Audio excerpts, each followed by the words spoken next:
Good morning, Pally. Today is Tuesday, December 10th, 2024. I'm Melody Sue. And I'm Nicole Liu. Hey Nicole, the holiday season has me reminiscing on my childhood. What was your favorite cartoon growing up? My favorite cartoon was SpongeBob. I love Patrick.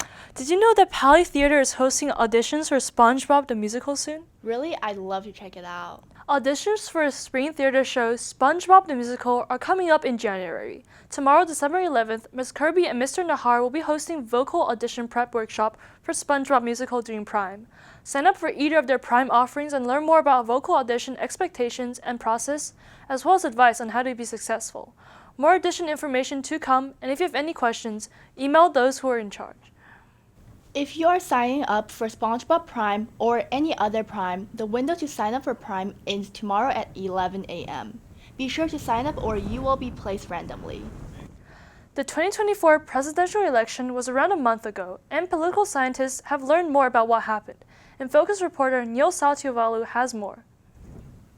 NBC News can now project that the House of Representatives will fall to the power of Republicans.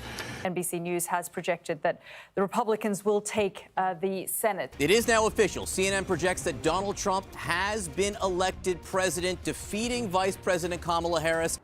A few weeks ago, what was anticipated to be one of the closest elections in America's history took place. With the Republicans in control of the Senate and the House, and Trump coming into the White House in January, the Republicans have a government trifecta, meaning they hold both the executive branch and chambers of Congress, making Trump's agenda much easier to pass.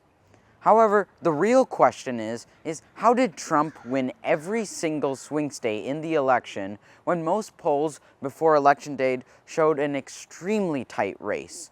We talked to experts on the matter to learn more. Everybody was looking at Pennsylvania as a bellwether of whether or not he was going to win, and that one came in way earlier. Based on the exit polls, it looks like there was three major factors. It was education, like in terms of the electorate.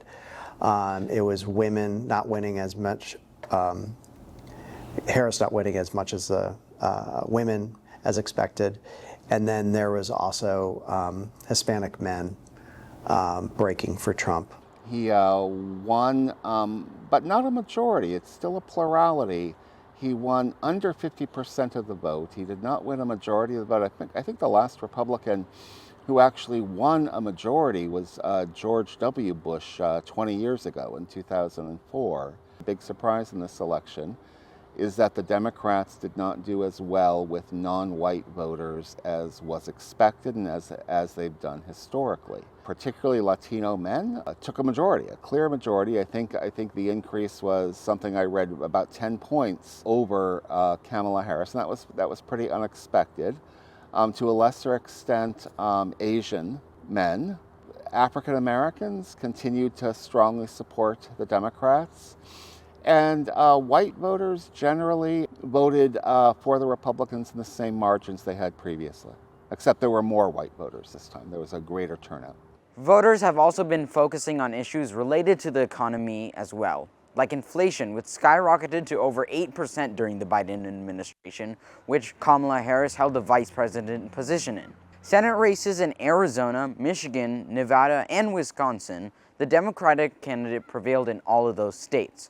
So, are people not voting for Democrats, or are they not voting for Harris? Polls have told us that voters were voting on inflation. Is it fair?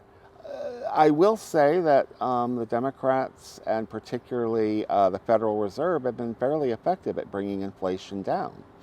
I think at its highest point in 2021, I believe, or maybe 2022, it was close to 9%. It's currently at around 3%. It's been quite successful, and we haven't had a huge recession in bringing it down. It isn't so much that that more people voted for Trump, but rather that fewer people voted for Harris. And that was kind of the way to explain this. And, we'll be talking about why that was the case for years. Political scientists will. This election showed how genders, minority races, and ethnicities can significantly impact the election. And polls cannot always be trusted. For InFocus, I'm Neil Satifolu, co-reporting with Savannah Taylor. Thanks, Neil. That does it for today's show. Follow us on social media at InFocus News to engage with our content, and visit our website to view today's campus bulletin. Until next time, I'm Melody Sue. And I'm Nicole Liu, and this has been InFocus News. Have a great day, Vikings.